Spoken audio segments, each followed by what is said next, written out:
ঘরোয়া উপায়ে বাচ্চাদের সর্দি এবং কাশি কিভাবে দূর করা যায় সেই টোটকা আজকে শেয়ার করব। ভিডিওটা অবশ্যই লাস্ট পর্যন্ত দেখবেন এবং বেশি বেশি করে শেয়ার করবেন। আর ভালো লাগলে ভিডিওতে অবশ্যই একটা লাইক করবেন। ঘরে থাকা আমি 1 কোয়া রসুন নিয়েছি, যেহেতু বড় কোয়া এজন্য একটা হলেই হবে, আর যদি ছোট হয় সেক্ষেত্রে 4-5টা কোয়া নিয়ে নেবেন। এখন রসুনটা যেহেতু বড় আমি কুচি কুচি করে কেটে নিব, আর ছোট হলে কুচি করার প্রয়োজন নেই।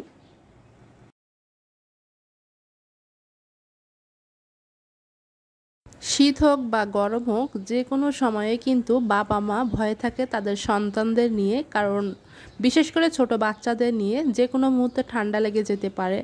অতিরিক্ত গরম থেকেও কিন্তু বাচ্চাদের সর্দি এবং কাশি লাগে, আবার শীতকালে তো অনেক বাচ্চাদেরই সব সময় সর্দি কাশি লেগেই থাকে। তো আমি যেভাবে আমার বাচ্চাদেরকে ঠান্ডা প্রতিরোধ করি ঘরে বসে, সেই উপায়টাই আপনাদের সাথে শেয়ার করতেছি। তো এখানে কিন্তু রসুনগুলো আমার কুচি করা হয়ে গেছে।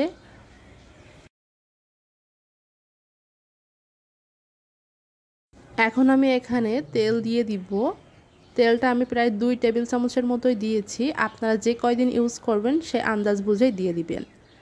এই টোটকাটা কিন্তু উঠোউঠি 3 দিন ব্যবহার করলে আপনার বাচ্চার সর্দি এবং কাশি দোনোটাই ঠিক হয়ে যাবে।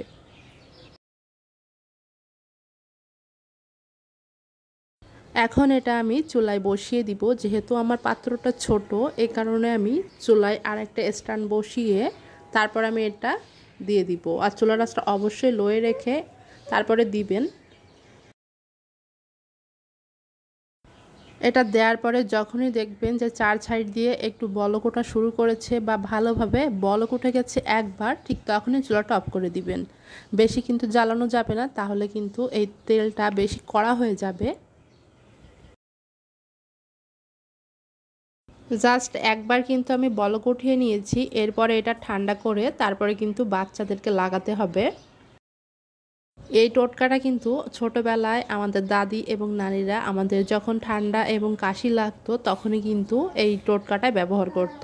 তো তাদের থেকে আসলে শেখা, আর এজন্য ভাবলাম যে আমার যেহেতু উপকার হয় আমার বাচ্চাদের ক্ষেত্রে, সেহেতু আপনাদের সাথেও শেয়ার করি।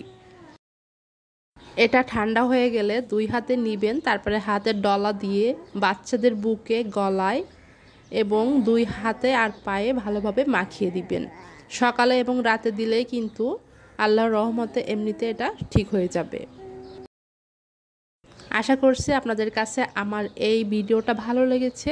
ভালো লাগলে অবশ্যই শেয়ার করবেন। আজকের মতো এখানে বিদায় নিচ্ছি। আল্লাহ হাফেজ।